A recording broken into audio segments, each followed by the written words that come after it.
Hello student, welcome to the seventh lecture of solid state. My name is Ram Parmar और आज के lecture में हम लोग FCC that is face centred cubic unit cell and HCP मतलब hexagonal close packing, इन दोनों के बारे में डिस्कशन करेंगे ना। अगर हम लोग बात करें प्रीवियस लेक्चर की, तो मैंने आपको सिंपल क्यूब के बारे में बहुत डिटेल में एक एक चीज बताई थी। आप लोगों को 7 पॉइंट्स याद रखने हैं और वही एमसीक्यू के पॉइंट्स हैं। तो 2 मिनट हम लोग टाइम वेस्ट किए बिना एक बार रिवाइज कर लें। सबसे पहले अगर हम लोग बात करें फर्स्ट पॉइंट की, तो पोजीशन ऑफ एटम्स था, मतलब लटाइज पॉइंट्स, एटम्स कहाँ कहाँ पे हैं। ठीक है। दूसरा पॉइंट था जेड। जेड का मतलब होता है number of atom per unit cell, कि किसी भी यूनिट सेल में कितने एटम्स एक्चुअल में बिलोंग कर रहे हैं। जितने लटाइज पॉइंट होते हैं उतना कभी नहीं होता, बिकॉज वो तो सबके साथ क्या होता है, शेयर होता है। तीसरा हमने पढ़ा था relation between A and R, उसमें मैंने नीट टू 2020 का क्वेश्चन भी डिस्कस कर लिया था। चौथा पॉइंट हमने डिस्कस किया था वॉल्यूम ऑक्यूपाइड। पांचवा पॉइंट था वॉल्यूम अवेलेबल। और नेक्स्ट में सिक्स पॉइंट में हम लोग ने पैकिंग एफिशिएंसी किया था, जो कि सिंपल क्यूब के केस में 52% आ रहा था, पैकिंग फ्रैक्शन 0.52 था।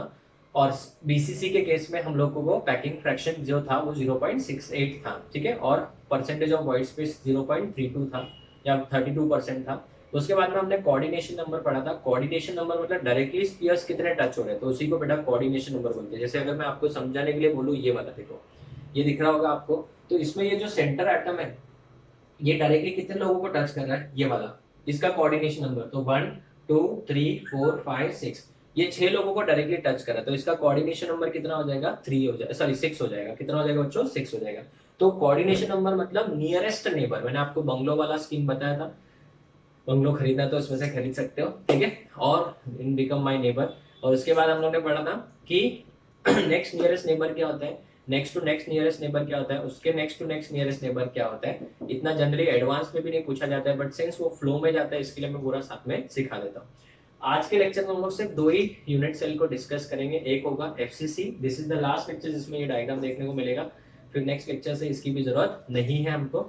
एक होगा एफसीसी और दूसरा होगा एचसीपी। एचसीपी मतलब हेक्सागोनल क्लोज पैकिंग, जो क्या होता है हम लोग डिस्कस करेंगे।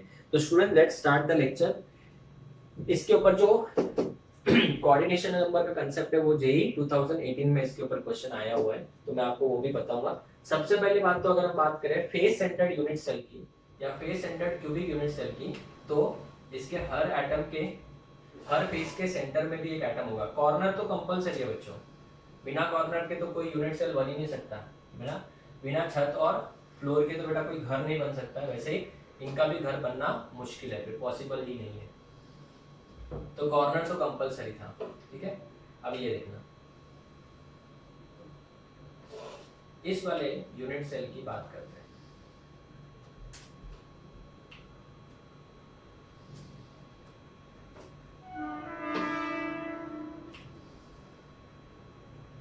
ठीक है। ये देखिए, अभी हमको इन सबके एजेस को भी ज्वाइन करना है, सो दैट एक परफेक्ट यूनिट सेल बन जाए।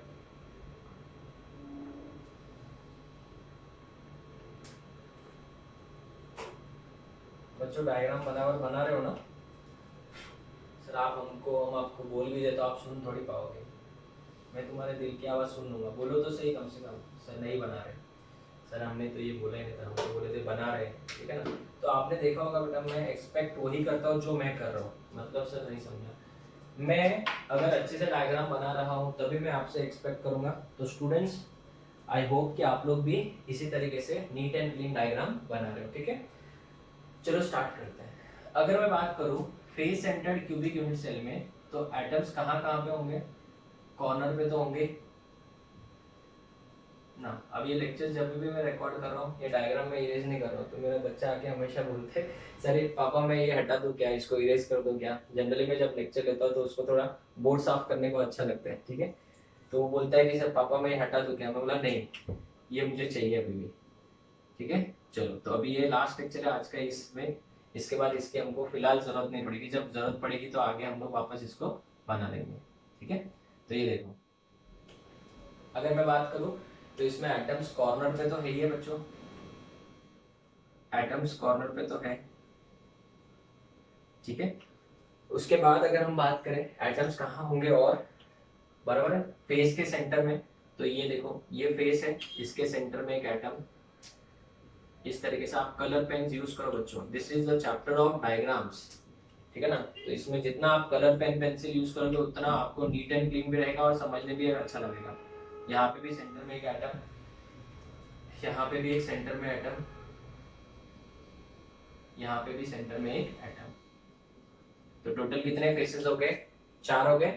फ्रंट की बात करें तो ये फ्रंट का सेंटर है, इसके सेंटर में भी एटम। अगर आप सेम कलर पेन यूज करोगे तो फिर आप कंफ्यूज हो जाओगे।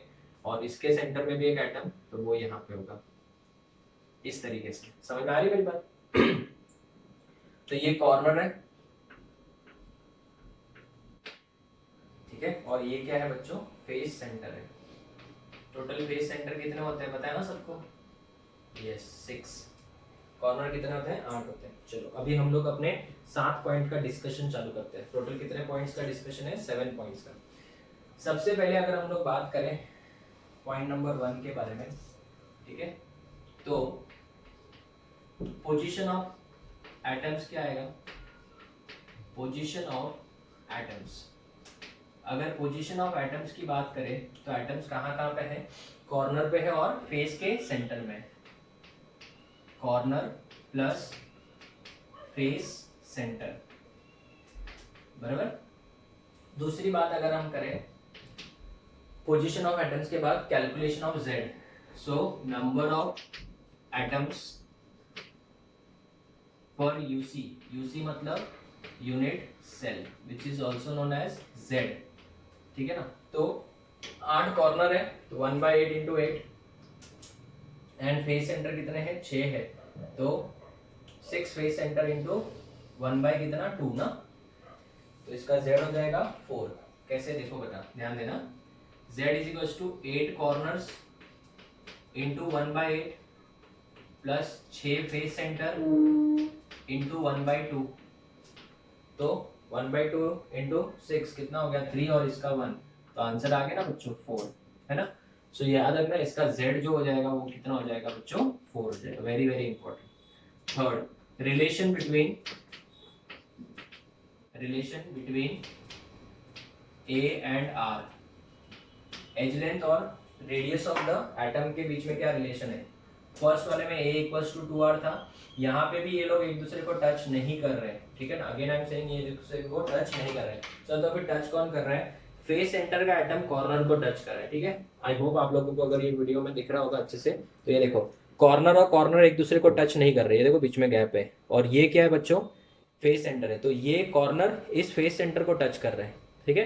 कॉर्नर किसको टच कर रहा है? फेस सेंटर को। तो मैं फ्रंट फेस का डायग्राम बना रहा हूँ, फ्रंट फेस का डायग्राम, ठीक है बच्चों ध्यान पे देना। फ्रंट फेस का डायग्राम बना रहा हूँ, एक छोटा सा डायग्राम फ्रंट फेस का ही खाली बना रहा हूँ मैं।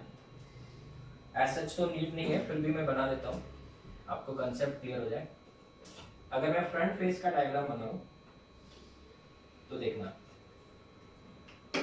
This is which face? Front face.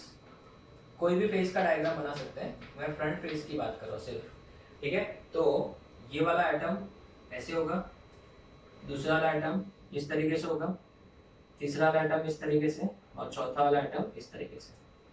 Correct है, ठीक है। तो इसका तो बेटा क्या माना जाएगा? रेडियस। इसका भी रेडियस, और सेंटर में एक एटम है। आप लोग एकदम नीट एंड क्लीन बनाना, मेरा तो एकदम परफेक्ट डायग्राम नहीं बन पा रहा इधर, आप लोग एकदम perfect diagram banana,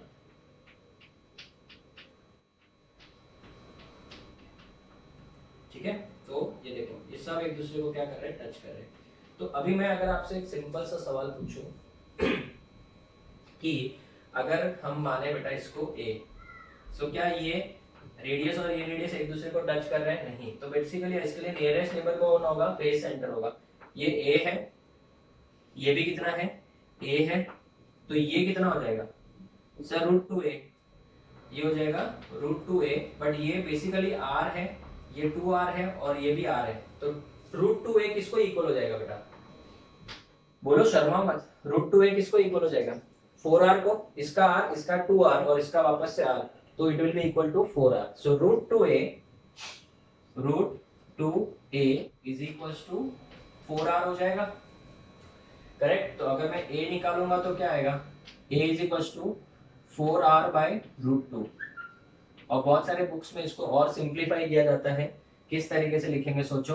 A is equals to 2√2R, A will be equal to 2√2r। कैसे हुआ सर, ये समझा ही नहीं हमारा कर्लस नहीं। तो ये देखो 4 को मैं 2 into 2 लिख सकता हूँ, ठीक है ना। बहुत सारे जेई वाले बच्चों को तो समझ गया होगा, जिनको नहीं समझा देख लो, ठीक है ना। इसको ऐसे लिखा 4 को, आप बताओ 2 को मैं √2 into √2 लिख सकता हूँ। हाँ, तो √2 कैंसिल, बचेगा क्या, 2√2 बचेगा। So it is 2√2r। Is it clear? ये बहुत ही इंपॉर्टेंट है और ये बहुत बार पूछा भी गया है, ठीक है। तो याद रखना 2√2r। अभी हम बाद में फोर्थ पॉइंट क्या करेंगे बताओ, volume of the unit cell occupied. तो सिंपल वर्ड्स में लिखूंगा वॉल्यूम ऑक्यूपाइड।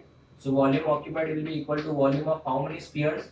सिंपल क्यूब में एक स्फीयर था, इसमें 4 स्फीयर है, उसमें बीसीसी में 2 स्फीयर थे। So it will be 4 into 4/3 pi r cube, 4 into 4/3 pi r cube. ऐसा भी पूछ सकते हैं, what is the volume occupied in FCC, it is 4 into 4/3 pi r cube. Fifth point बताओ,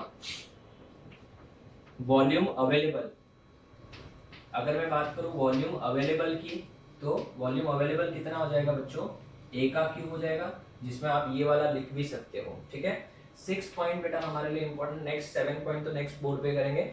6 पॉइंट बताओ, पैकिंग एफिशिएंसी, जिसको हम लोग ईटा भी बोलते हैं। पैकिंग एफिशिएंसी के केस में जो ईटा होगा उसका वैल्यू कैसे निकालेंगे बताओ। Sir it is equals to volume occupied upon volume available. तुम लोग बोलोगे सर ये इतना नीट एंड क्लीन क्यों बनाते हो, मेरा आदत है बेटा, this is the constitution of my body, ठीक है, माय नेचर आल्सो। तो एक एक चीज को अपन विद प्रेजेंटेशन पढ़ रहे, volume occupied upon volume available, ठीक है। सो अगर मैं बात करूं volume occupied upon volume available multiplied bye 100, ठीक है। आप लोग इसको सॉल्व करो। ओके स्टूडेंट्स, सो अगर हम लोग इसको सॉल्व कर रहे हैं तो वॉल्यूम ऑक्यूपाइड में कितना आएगा, 16/3 पाई आर क्यूब, इजी कैलकुलेशन है, अपॉन ए का क्यूब। ए की जगह पे 2√2 का क्यूब लिखेंगे, तो 2 का क्यूब 8 और इसका 2√2 हो जाएगा, तो 16√2r क्यूब, ठीक है ना। तो अगर मैं इसको मल्टीप्लाई बाय 100 करूं और इसको सॉल्व करूं तो पाई बाय 3√2 बचेगा into 100 which is equals to बेटा 74%। कितना परसेंट, 74%। तो मुझे बता बेटा सबसे बेस्ट कौन सा हुआ, कौन सा हुआ, FCC.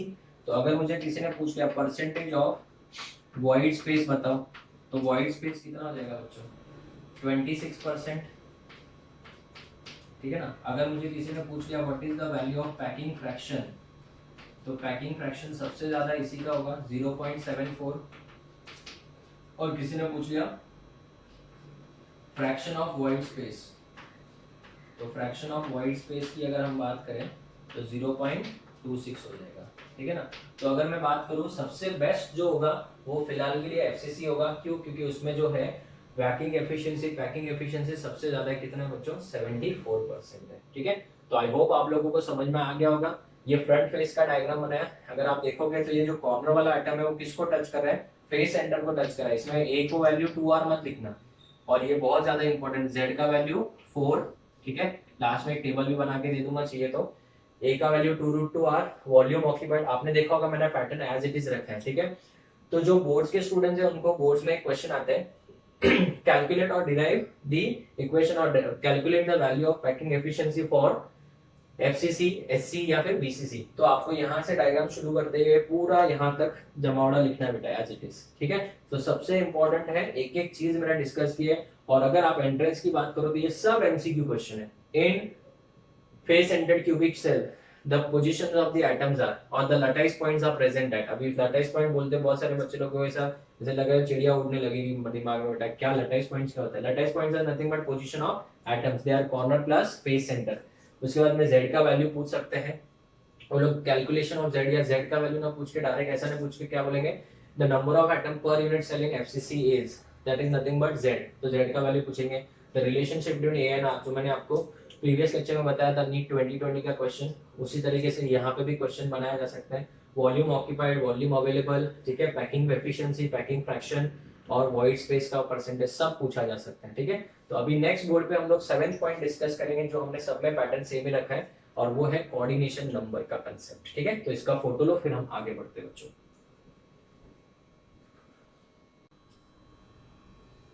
Okay student, so let's move to the last point of this face centred cubic cell का, ठीक है। अगर हम बात करें तो सबसे पहले एक रेफरेंस एटम मानना पड़ेगा, और जनरली हम लोग इसी को रेफरेंस एटम भी मानेंगे ताकि समझने के लिए इजी हो जाए। अभी आप मानने के लिए तो बेटा किसी को भी मान लेते हो, बट उसमें फिर बहुत डिफिकल्ट हो जाएगा समझने के लिए, ठीक है, क्योंकि ये पूरा 3D स्ट्रक्चर होता है ना।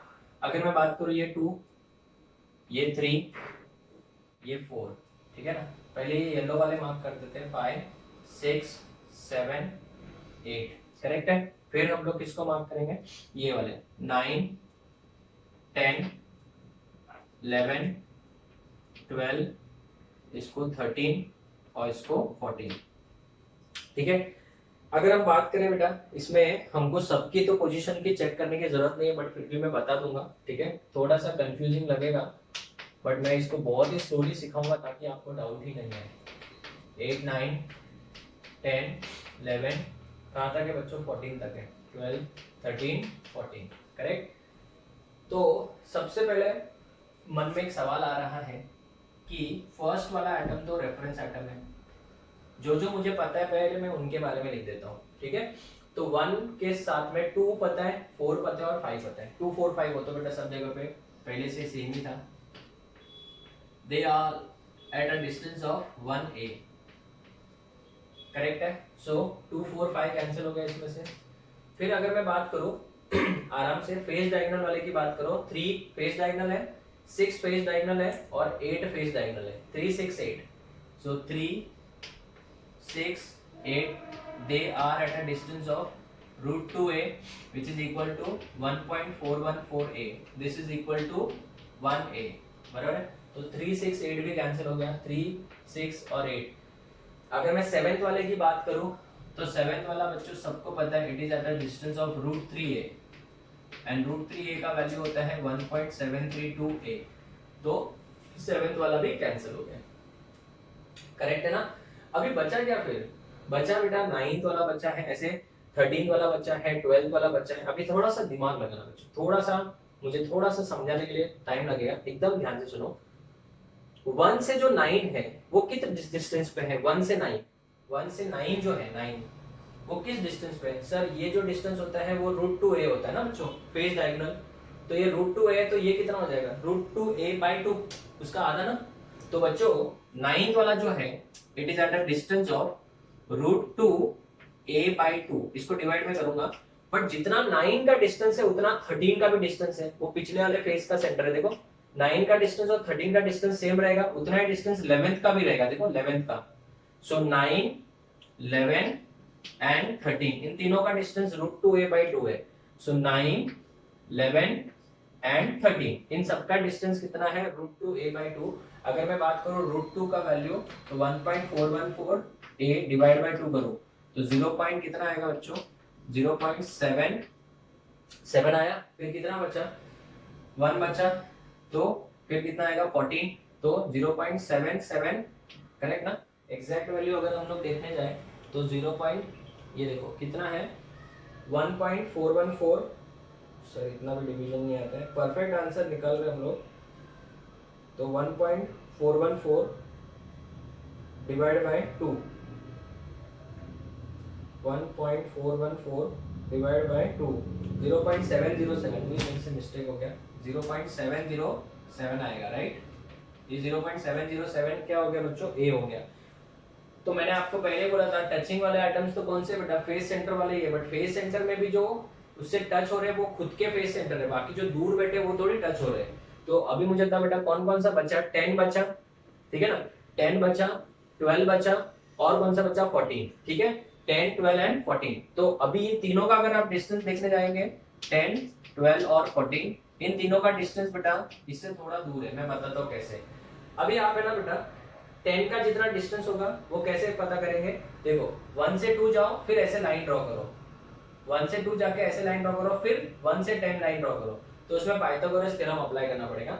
ये समझाने से बेटर है मैं आपको 14th वाला समझाता हूँ। 14 के लिए क्या करोगे, 1 से 5 जाओगे। देखो बेटा ध्यान से, 1 से किधर जाओगे, 5 जाओगे।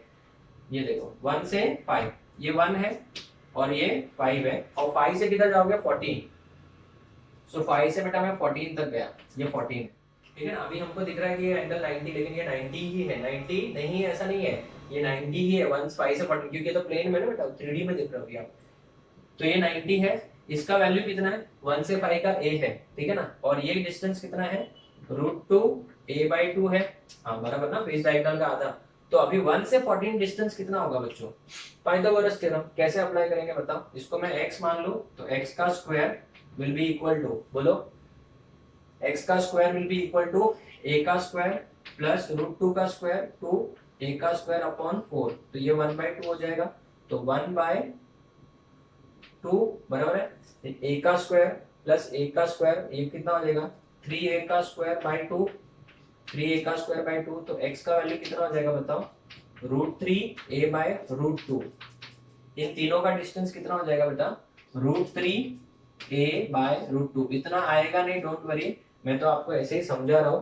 तो √3 का वैल्यू कितना होता है 1.732, राइट, 1.732 डिवाइड बाय √2 का वैल्यू 1.414, इसका आंसर आता है 1.224, ठीक है ना, 1.224a बराबर है। तो 1.224a अगर ये डिस्टेंस है तो सबका सेम ही होगा। वैसे अगर मैं पूछा 10 का देखना है तो अभी मैंने 14 का दिया, 10 का कैसे देखूंगा, 1 से 2a और 2 से 10 √2a, √2a ना, तो बात तो वही होगी। अगर मैं 12 का देखूं, 12 का, तो 12 का कैसे देखेंगे, देखो 1 से 4 जाऊंगा और 4 से 12, 4 से 12 कितना बेटा √2a है। इस तरीके से कर सकते हैं। बट अभी सबसे इंपॉर्टेंट ये कि सबसे नजदीक कौन है बच्चों, इनमें से सबसे नजदीक जो है वो है 1a, नहीं ये नहीं, ये नहीं, ये वाला और ये वाले में से सबसे नजदीक कौन सा बैठ रहा है बच्चों, yes definitely it is going to be ये वाला। तो बच्चों आप बताओ इसको कौन सा नेबर बोलेंगे, नियरेस्ट नेबर, या फिर इसको कोऑर्डिनेशन नंबर भी बोल सकते हैं। फिर 0.707 से थोड़ा बड़ा कौन है, ये वाला, तो इसको क्या बोलेंगे, नेक्स्ट नियरेस्ट नेबर। फिर इससे बड़ा कौन है, 1.2 आएगा ये वाला, तो इसको मैं क्या बोलूंगा n⁴। अभी बार बार n लिखूंगा तो घबरा जाओगे, n⁴। फिर इससे बड़ा थोड़ा डिस्टेंस ये दूर है n⁵, और फिर ये n⁶। This is conceptual teaching बेटा। मैंने देखा है एज इट इज टेबल दिया जाता है, बच्चों को बोलते हैं ये याद कर लेना, एग्जाम में आता है, इंपॉर्टेंट है, और उनको पता ही नहीं रहता है रियल में है क्या, क्यों ऐसे हो रहा है पता ही नहीं, ठीक है। तो अभी अगर मैं इसका टेबल बना दूं, लास्ट में जो टेबल हम लोग हमेशा बनाते हैं, और वो टेबल क्या है मैं भूल जाता हूँ हमेशा, बोलो इसमें बेटा कोऑर्डिनेशन नंबर अभी निकालेंगे। इसमें coordination number in case of FCC exact value बताऊंगा, कैसे वो वैल्यू प्रूव करके बताओ ना। तो टेबल में हम लोग क्या लिखेंगे बताओ, सबसे पहले क्या लिखेंगे, नियरेस्ट नेबर, फिर लिखेंगे उनका डिस्टेंस, फिर लिखेंगे उनका क्या बच्चों, number. This is very very important, है ना। चलो ये हमारे लिए भगवान साबित हुए। अभी ये आज इनका लास्ट है, आज इनका विसर्जन होने वाला है। नियरेस्ट नेबर की बात करें, इनको बुरा ना लग जाए, कोई आंसर रॉन्ग ना दे दे हमको, ठीक है, तो इनको अभी फिलहाल कुछ बोलते नहीं है। नियरेस्ट नेबर की बात करें तो सबसे पहला जो नियरेस्ट नेबर होगा वो कौन सा होगा बच्चों, कोऑर्डिनेशन नंबर ही होगा। तो कोऑर्डिनेशन नंबर की बात करें तो चलो बताओ, बोलो नियरेस्ट नेबर 1 कौन सा होगा, that is nothing but coordination number. सबसे नजदीक कौन था बच्चों, यही था, तो दैट इज नथिंग बट, इसको मैं a/√2 लिख सकता हूँ, कैसे सर, इसको √2 × √2 लिखो, बराबर ना, तो 1 √2 कैंसिल, तो a/√2, तो डिस्टेंस कितना आएगा, a/√2 आएगा। अभी इनका नंबर जो है वो अपन आगे डिस्कस करेंगे, पहले ये लिख लेते हैं। फिर n⁵, ये 2n था, अभी 3n वाला ये, तो कोऑर्डिनेशन नंबर के बाद number, next nearest number, it is at a distance of 1a, और सबको पता है इसका नंबर तो 6 होता है, इसका नंबर सबको पता है। फिर n⁴, ये 3 कहाँ पे था, ये √3a/2, ये कभी भी जेईई एडवांस में भी नहीं पूछा जाएगा, पर फिर भी मैं बता देता हूँ, याद रखने की जरूरत नहीं है, खाली आपको यहाँ तक फर्स्ट और सेकंड ही याद रखने की जरूरत है। Is it clear. नेक्स्ट अगर बात करूं नंबर 4 के बाद 5, 5 वाला जो है यहाँ पे 4th आएगा, n⁵ it is at the distance of √2a, ठीक है। एंड लास्ट वाला जो है वो है बेटा बॉडी सेंटर, सॉरी कॉर्नर वाला, ठीक है, बॉडी डायगोनल वाला। तो this will be at 5, this is at √3a। एकदम सिंपल था। तो बताओ इसका नंबर मुझे पता है, इसका नंबर है 6, ठीक है ना। √3a वाले का मुझे नहीं पता है, चलो बताओ। √2a वाले का पता है, कितना था √2a वाले का बच्चों? 12 था ना, 12। और इसका कितना था? 8 था। यहाँ तक तो सबको पता है। अभी बचे कौन से? ये दो ही बचे ना। तो अभी मुझे एक बात बताओ यहाँ पे इसके लिए कौन सा था? 1 था। ये कहाँ पे है? 9th वाला जो है, 9th वाला देखना है अपने को। 9th वाला कौन सा है? a/√2 वाला ना, नियरेस्ट नेबर। तो बच्चों मुझे एक बात बताओ, इस डायग्राम में देखते हैं, इसके लिए जो नियरेस्ट नेबर है वो कहाँ पे होगा? ये देखो इस प्लेन में, ये देखो 9th वाला कहाँ पे होगा? इस डायग्राम में अगर देखने है तो 9th वाला इसके रिस्पेक्ट में यहाँ पे होगा, ये 9th वाला, ठीक है ना। तो बच्चों बेसिकली ऐसे का ऐसा एक दूसरे के फेस सेंटर में एक और होगा, यहाँ पे भी एक और होगा, यहाँ पे भी एक और होगा। तो ये चारों बेटा इससे टच ही हो रहे हैं ना, ऐसे। नहीं समझा? तो इसमें देखते हैं। अगर मैं बात करूं, ये आपका रेफरेंस एटम 1 है, करेक्ट, ये रेफरेंस एटम 1 है। तो फेस सेंटर कौन सा होगा बच्चों? यहाँ पे होगा। किस तरीके से? 1, तो यहाँ पे भी तो होगा 1, 2, यहाँ पे होगा 3 और यहाँ पे होगा 4। तो टोटल कितने हो गए? 4 हो गए। इस प्लेन में 4 है, तो फिर इसमें भी तो होंगे 4। कैसे? ये देखो 5, ये 6, ये 7 और ये 8, बराबर है। तो ये वाले प्लेन में हो गए, एक सेकेंड, देखो हॉरिजॉन्टल प्लेन में हो गए, वर्टिकल के ये प्लेन में हो गए। तो अभी ये प्लेन भी तो बाकी है। ये देखो इस तरीके से 9, 10, फेस सेंटर 11 एंड 12। तो इस तरीके से बच्चों क्या हो जाएगा? टोटल 12 हो जाएंगे। तो यहाँ पे अगर मुझे a/√2 का नंबर लिखना है तो कितने हो जाएंगे? 12। तो याद रखना, इन FCC कोऑर्डिनेशन नंबर इज 12। और अगर कभी पूछ ले कि बताओ नियरेस्ट नेबर कितने, तो 12 आएगा आंसर। तो फर्स्ट वाले में 6 था, सेकंड वाले में 8 था और ये नेक्स्ट वाले में कितना था? 12 था। अभी मुझे एक बात बताओ, ये कितना होगा फिर ये वाला? अभी मेरा एकदम सिंपल सा क्वेश्चन है, ध्यान से देखो। देखो समझने वाले बच्चे बहुत ही दिमाग से अच्छे से समझ लेंगे। ये कौन सा एटम है? 10, 12, 14। ध्यान से देखना, ये क्यूब बेसिकली कहां पे है? यहाँ पे आगे वाला है, ये वाला आगे वाला, ठीक है। तो आप मुझे बताओ, ये 12, 10 और 14, ये 10 ये साइड में होगा, 12 यहाँ पे होगा, 14 इसके नीचे यहाँ पे। क्या ये तीनों पॉइंट्स किसी भी क्यूब के साथ शेयर हो रहे हैं? नहीं हो रहे। तो मुझे ये सवाल पूछना था कि यहाँ पे 10, 12 और 14 किसी के साथ भी शेयर नहीं हो रहे। तो एक क्यूब में ऐसे 3 पॉइंट है जो किसी के साथ भी शेयर नहीं होंगे। तो आप बताओ, अगर एक क्यूब में 3 है तो टोटल क्यूब कितने? 8, 8 3 24 हो गए बेटा आंसर।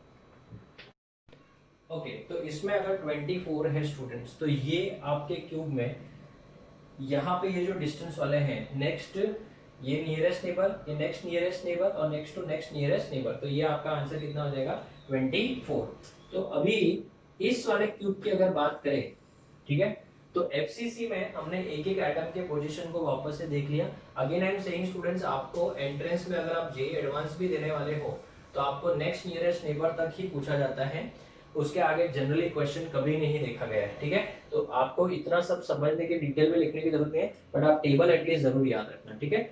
अभी अगर हम बात करें तो ये वाले की हमारा अभी ऐसा इसका यूज नहीं है फिलहाल के लिए, ठीक है। अभी हमारा लास्ट जो होगा वो होगा हेक्सागोनल क्लोज पैकिंग। और हेक्सागोनल क्लोज पैकिंग जो है वो बोर्ड्स वाले स्टूडेंट्स के लिए नहीं है, वो सिर्फ और सिर्फ एंट्रेंस वाले स्टूडेंट्स के लिए ही डिस्कशन करना है। तो आप इसका फोटो लो, फिर हम आगे बढ़ते हैं।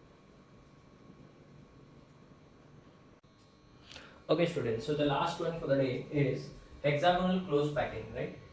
As such अगर बोर्ड्स के स्टूडेंट्स की बात करें तो बोर्ड्स के स्टूडेंट्स को ये नहीं है। This is the structure of hexagonal close packing. ये देखो आप हेक्सागोन देख सकते हो और ये क्लोज पैकिंग, इसको अगर स्ट्रक्चर वाइज देखने जाए तो इसका जो है, मैं बोर्ड पे डायग्राम बना रहा हूँ, थोड़ा इसका डायग्राम नीट एंड क्लीन बनाना है बच्चों आपको, एंड देखना भी है किस तरीके से मैं ड्रॉ कर रहा हूँ। देखो इसमें जो हेक्सागोन है वो कुछ इस तरीके से रहेगा, इस तरीके से आपको ड्रॉ करना है।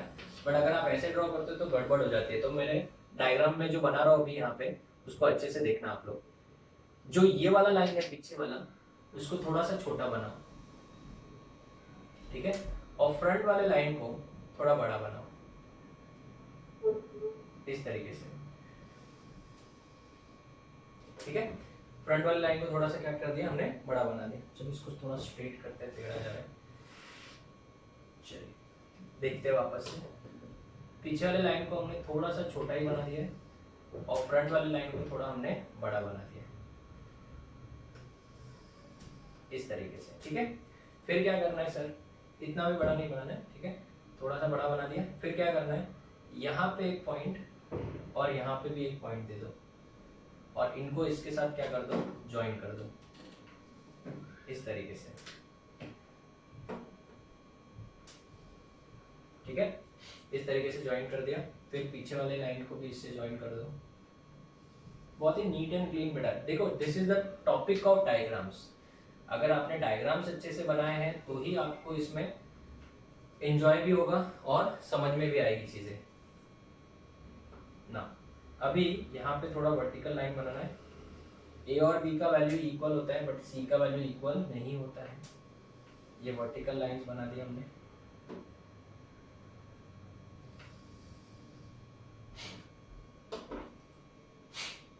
आप लोग इससे भी अच्छा डायग्राम बनाना, ठीक है। ये जो पीछे वाले लाइंस है इनको मैं डॉटेड फॉर्म में दिखा रहा हूँ। ये वाला जो लाइन है पीछे वाला, इसको भी हम लोग डॉटेड फॉर्म में ही दिखाएंगे, ठीक है ना। अभी हम क्या कर रहे हैं, इसको वापस से यहाँ पे भी सेम पैटर्न बनाएंगे इस वाले तरीके से, ठीक है।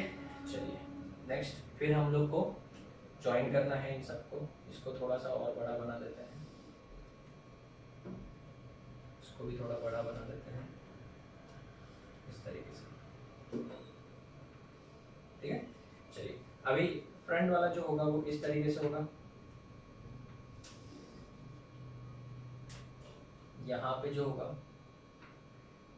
वो इससे ज्वाइंट होगा और ये वाला पॉइंट वापस इससे ज्वाइंट।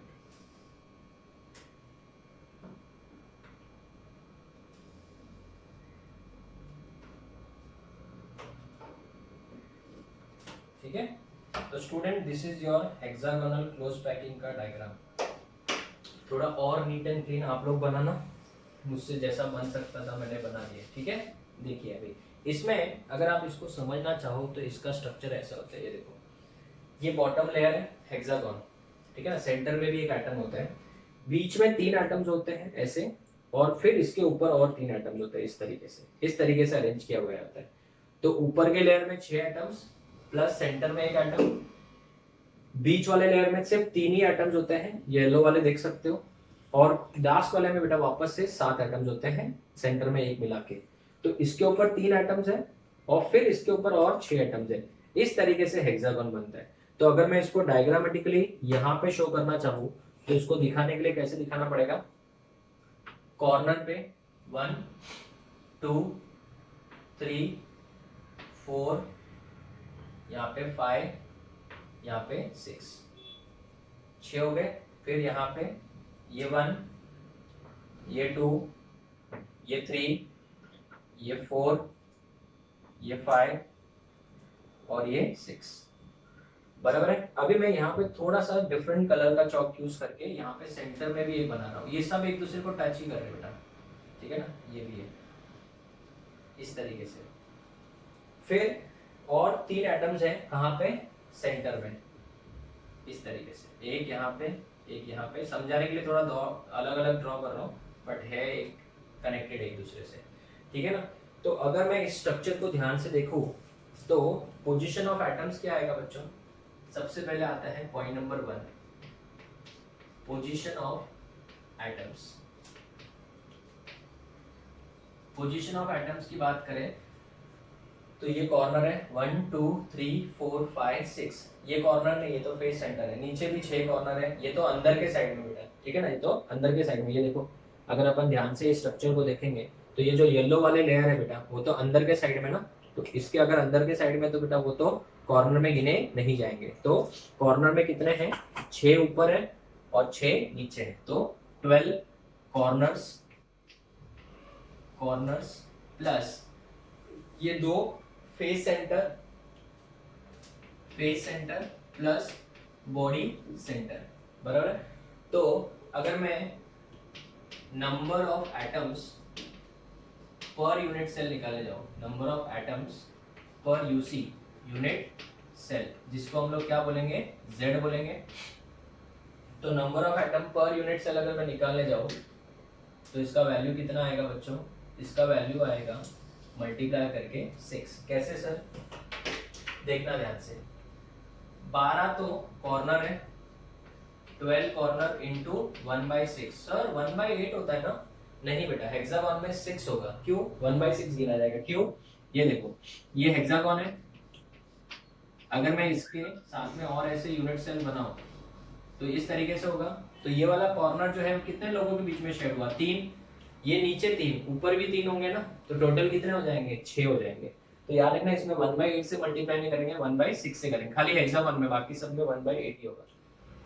फेस सेंटर कितने हैं, 2 फेस सेंटर इंटू वो तो 1/2 ही होता है। बॉडी सेंटर, बॉडी के अंदर है ये, तो 3 बॉडी सेंटर इंटू 1, करेक्ट है।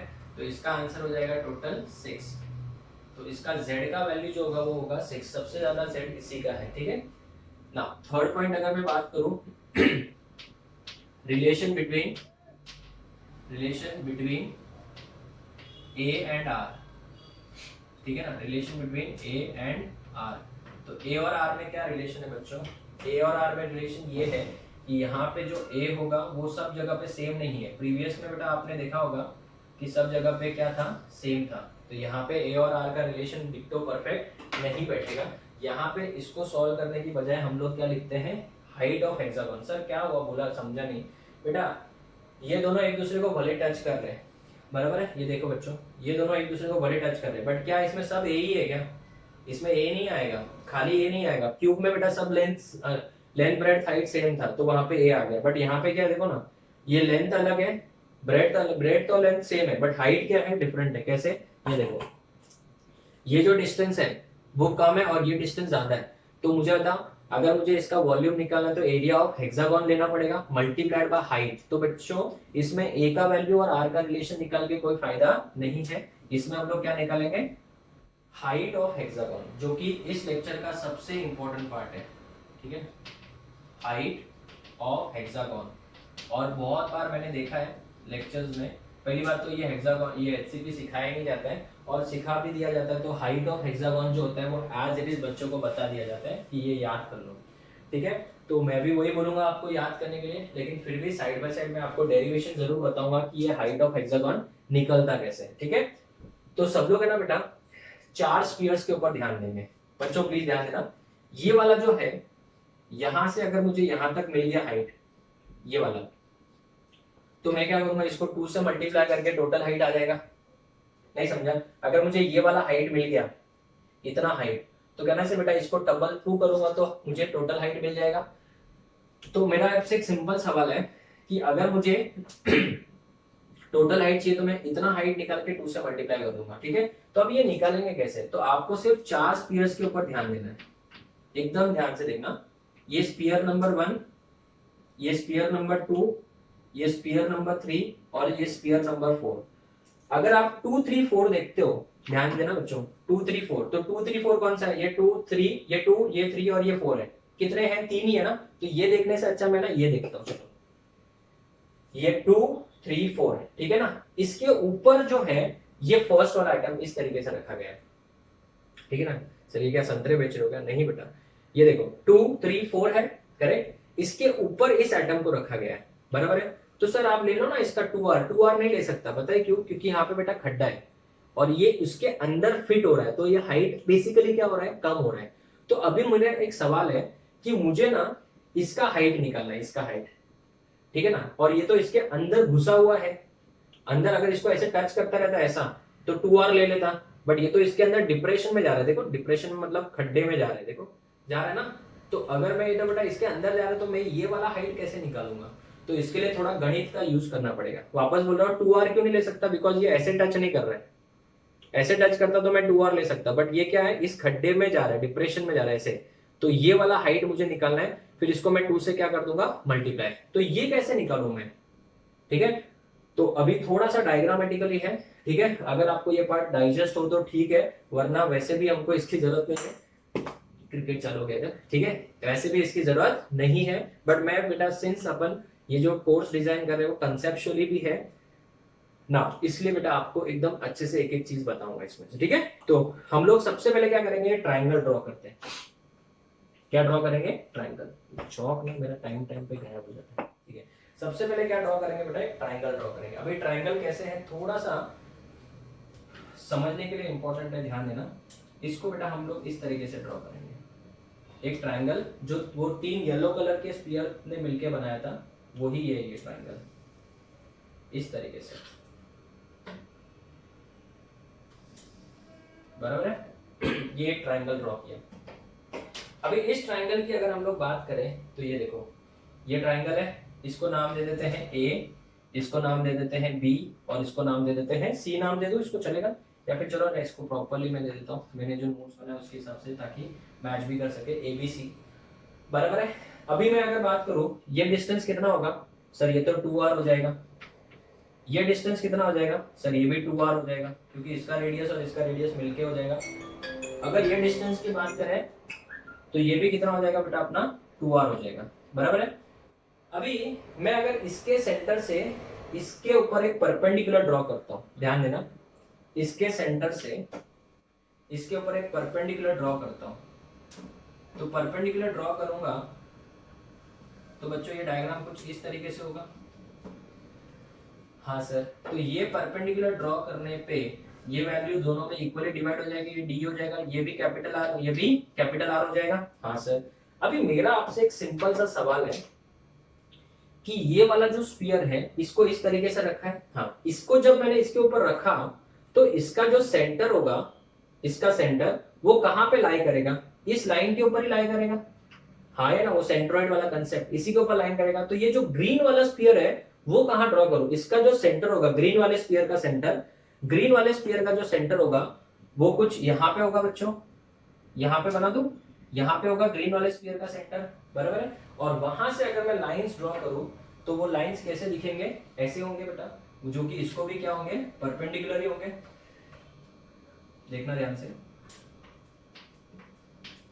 ये देखो इस तरीके से, ये इसको भी क्या होगा, परपेंडिकुलर। ये ग्रीन वाला स्फीयर मैंने यहाँ पे बनाया, भले येलो चौक यूज किए ना। फिर अगर मैं इसको यहां से भी ज्वाइन कर रहा हूं तो ये बेटा 2r ही है वो भी, ठीक है। तो मुझे बेसिकली क्या चाहिए पता है, ये d है, ये e है और ये f है। मुझे बेसिकली ef का वैल्यू निकालना है, किसका वैल्यू निकालना है, ef का।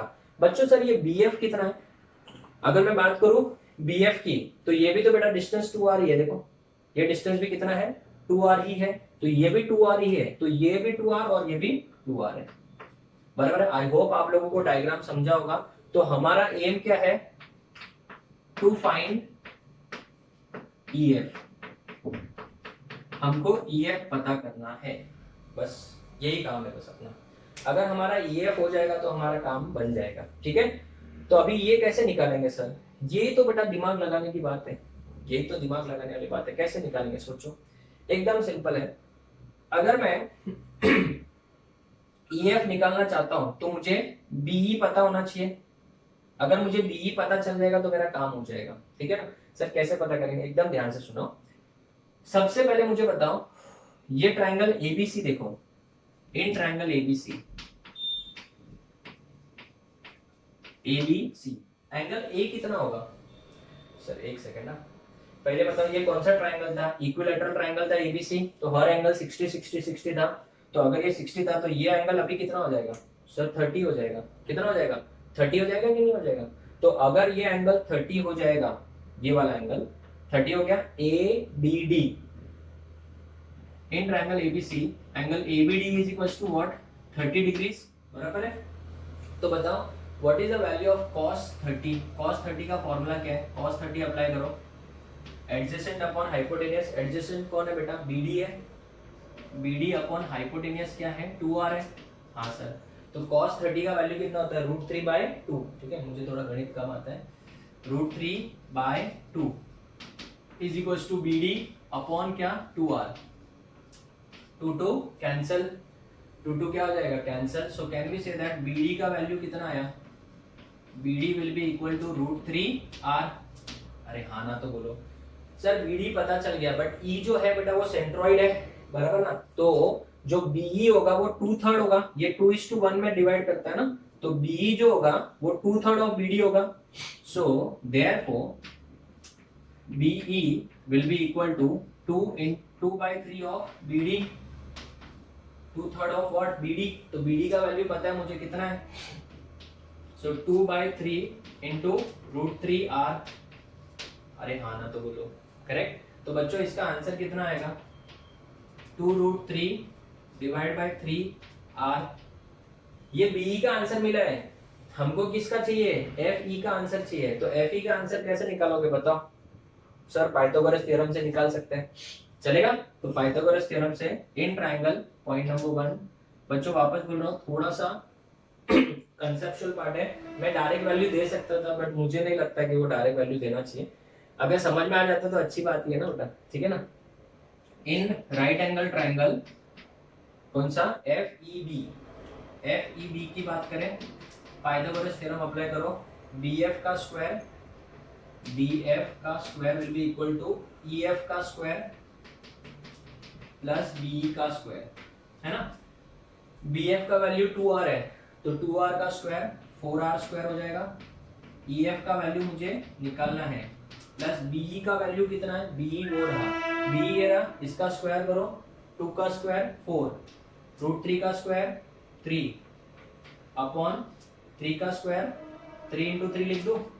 तो बच्चों यहाँ पे क्या आएगा, R square. So 3 cancel, 4/3 R square इधर आएगा तो माइनस हो जाएगा. सो EF का square is equal to 4R square minus 4/3 R square. 12 में से 4 गया, देखो क्रॉस मल्टीप्लाई करो, 4 3 12, 12 माइनस 4 8, ठीक है ना. तो ये कितना हो जाएगा बेटा, 8R square by 3, 8R square by 3. EF का स्क्वायर है, so what will be there for EF will be equal to 8 का स्क्वायर रूट निकालो, 2√2 R का स्क्वायर का रूट R हो जाएगा अपॉन √3. ये बेटा हाइट नहीं है, ये तो सिर्फ इतना डिस्टेंस है, मतलब ये वाला डिस्टेंस मिला है. अगर मुझे पूरा हाइट चाहिए तो क्या करूंगा, इसको 2 से मल्टीप्लाई करूंगा. So therefore height of hexagon क्या होगा, इसको 2 से क्या करेंगे, मल्टीप्लाई. और यही MCQ क्वेश्चन है, 4√2 डिवाइड बाय √3. यही है आपका MCQ क्वेश्चन कि हाइट ऑफ हेक्सागोन का वैल्यू कितना है. It is 4√2 by √3 into R. ये हाइट ऑफ हेक्सागोन है. अभी अगर हाइट ऑफ हेक्सागोन पता चल गया तो मैं वॉल्यूम ऑफ हेक्सागोन निकाल सकता हूँ, परसेंटेज पैकिंग एफिशिएंसी सब निकाल सकता हूँ. तो students again I am saying, if you want, मैं जो इन्वर्टेड कॉमा डाल रहा हूँ यहां से लगा के यहां तक जो है वो स्किप कर सकते हो. समझा तो ठीक है, नहीं समझा, good, well and good, no issues. Just remember this one, ये आपको याद रखना ही है. It is 4√2 divide by √3 into R. तो कैसे आता है वो भी मैंने बता दिया. अभी मैं आपको सिखाऊंगा पैकिंग एफिशिएंसी, ठीक है. उसके पहले वॉल्यूम ऑक्यूपाइड, वॉल्यूम अवेलेबल, फिर पैकिंग एफिशिएंसी, फिर कोऑर्डिनेशन नंबर. तो आप लोग इसका फोटो लो, फिर हम आगे बढ़ते हैं. Okay students, so fourth point is volume occupied.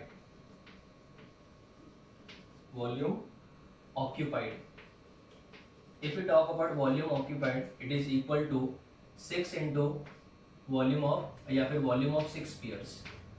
Volume of how many spheres? 6 spheres. क्यों? क्योंकि इसका z कितना था, 6 था. तो it will be 6 into 4/3 pi r cube. बराबर है, 6 into 4/3 pi r cube. Next volume available. अगर वॉल्यूम अवेलेबल की बात करें तो it will B volume of dash hexagon. और वॉल्यूम ऑफ हेक्सागोन पता है सबको, ठीक है ना.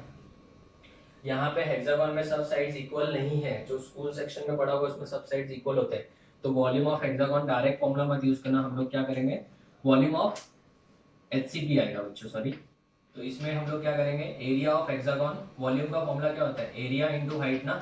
सो एरिया ऑफ हेक्सागोन वो प्लेनार है इंटू हाइट ऑफ क्या बेटा, हेक्सागोन. ना सबको पता होना चाहिए एरिया ऑफ हेक्सागोन क्या होता है, area of hexagon is nothing but 3√3/2, 3√3/2 into side का स्क्वायर मतलब ए का स्क्वायर इंटू हाइट कितना था 4r या 4√2/√3 इंटू आर था। करेक्ट था। अभी ये जो एरिया ऑफ हेक्सागोन है वो हेक्सागोन कौन सा वाला पार्ट है, ये वाला पार्ट है हेक्सागोन, है ना। तो इसमें तो बेटा ये दोनों एक दूसरे को टच कर ही रहे ना, इस तरीके से देखो ये बेस के जो दो एटम है वो तो टच कर ही रहे। तो ये जो ए है ये वाला it will be equal to how many r 2r, है ना।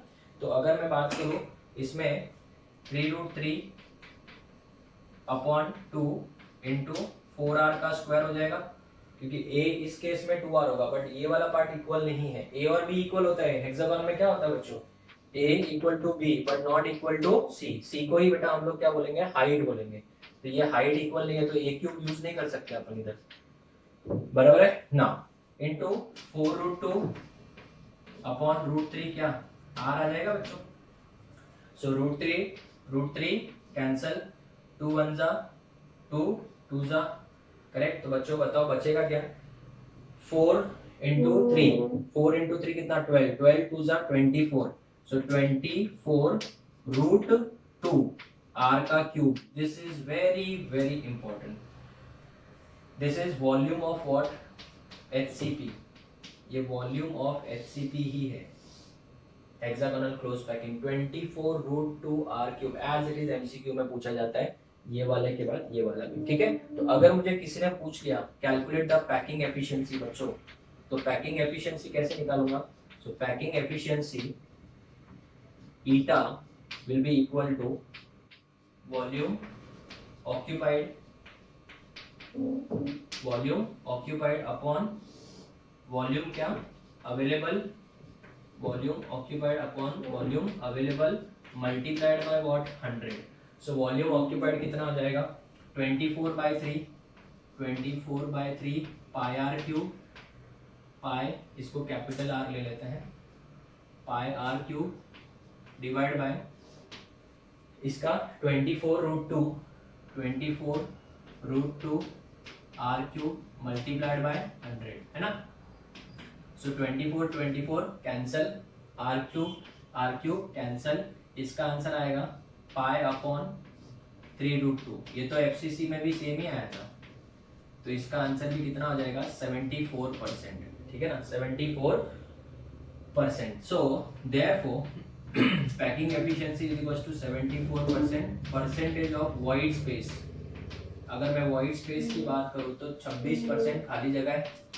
पैकिंग फ्रैक्शन की बात करें, पैकिंग फ्रैक्शन, तो पैकिंग फ्रैक्शन हो जाएगा बच्चों 0.74 and fraction of void space, fraction of void space वापस पूछा जाए तो 0.26 आएगा बच्चों, ठीक है ना। तो अभी एक सबसे इंपॉर्टेंट चीज, आपने सिंपल क्यूब का निकाला 52% भरा हुआ था, बॉडी सेंटर का निकाला 68 भरा था, FCC का FCC का निकाला 74%, इसका भी 74। Let me tell you one thing, एक important note, in 3D arrangement, ध्यान से सुनो मैं स्टेटमेंट लिख रहा हूं, ये इंपॉर्टेंट है। इन 3D arrangement of particles, in 3D arrangement of particles, the packing efficiency can never be more than, आप किसी का भी निकाल दो, more than 74%। 74% से ज्यादा हो ही नहीं सकता, मतलब कोई भी क्रिस्टल ले लो, कोई भी यूनिट से ले लो, 26% तो खाली जगह रहेगी 26%, 26% जो है बेटा वो खाली जगह रहेगी ही रहेगी। Is it clear. नाउ अगर मैं इसमें 7 पॉइंट ले लूं, 7 पॉइंट बेटा इसमें हम लोग नेक्स्ट नियरेस्ट नेबर वो सब नहीं पढ़ेंगे, बहुत ही ज्यादा कॉम्प्लिकेटेड है and it is not there in the syllabus also. 7 पॉइंट अगर मैं बात करूं कोऑर्डिनेशन नंबर की, खाली कोऑर्डिनेशन नंबर पूछा जाता है इसमें, कोऑर्डिनेशन नंबर की, तो इसका कोऑर्डिनेशन नंबर जिसको हम लोग नियरेस्ट नेबर भी बोलते हैं, ठीक है ना। तो नियरेस्ट नेबर बेटा एकदम सिंपल है, देखो ये 6 है, इसके ऊपर ये 3 रखे, ठीक है, इसके ऊपर वापस से ये 6 रखे। अभी मेरा आपसे एक सिंपल सा सवाल है, इसके ऊपर वापस से बेटा 3 होंगे कि नहीं होंगे, हाँ सर ये तो पूरा क्रिस्टल तो ऐसे जाते रहेगा।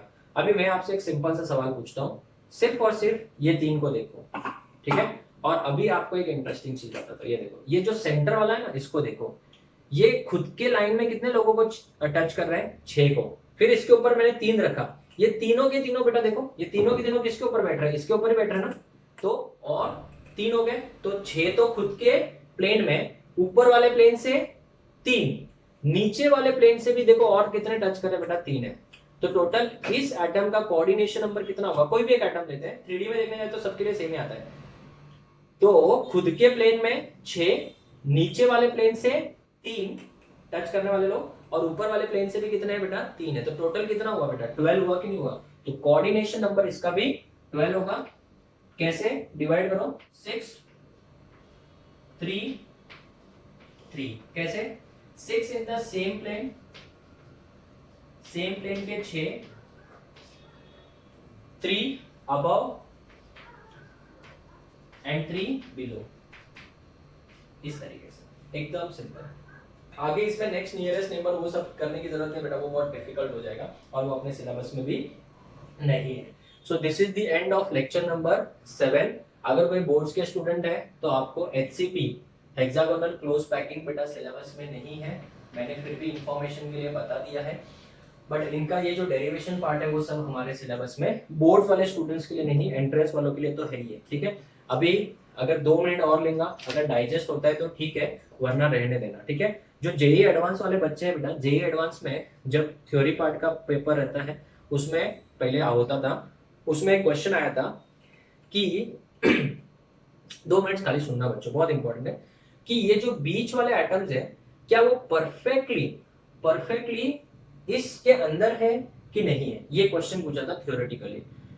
जो बीच वाले एटम्स है येलो वाले, ये 1 2 3, क्या वो परफेक्टली हेक्सागोन के अंदर आते हैं या नहीं आते हैं। 99.9% बच्चे बोलेंगे हाँ, but students answer is no. क्यों, क्योंकि देखो अगर ये एटम्स यहाँ पे है, अगर मैं इसको ऐसे कट करूंगा, देखो परफेक्ट इस तरीके से कब बनेगा बेटा, इस तरीके से कब बनेगा, इस तरीके से बनने के लिए आपको इसको कट करना पड़ेगा। तो जब कट करोगे ना तो ये व्हाइट आधा आधा कट के गिरेगा, ये व्हाइट भी आधा आधा कट के गिरेगा, तो ये जो येलो है ना, येलो वाला पार्ट, उसका भी थोड़ा सा पार्ट कट के गिर जाएगा बाहर।